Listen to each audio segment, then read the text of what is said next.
Kita ada di Besuk Kobokan ini, sudah penuh ini, akses terputus. Yang biasanya dam itu sekarang lava ada di atasnya dam. Nah itu dam kelihatan sekian, itu lavanya sampai setinggi itu kayak gunung di atasnya.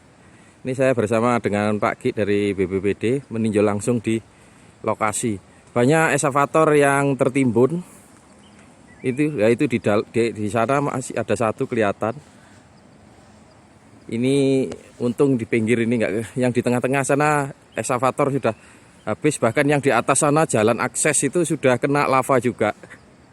Di atas yang masuk ke arah Sopeturang itu sudah kena lava. Yang rumahnya di pos sudah habis.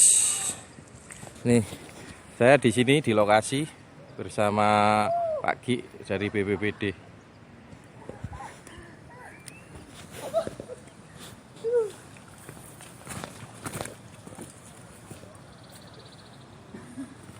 Begone sing ikon tak kabeh.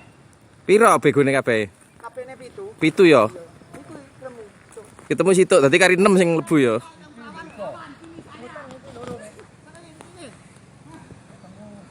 Alhamdulillah Mas, dipedhot buak nganan Mas.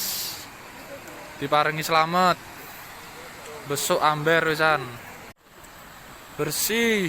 Alhamdulillah kayak paringi slamet pedhot nang besuk sik Mas.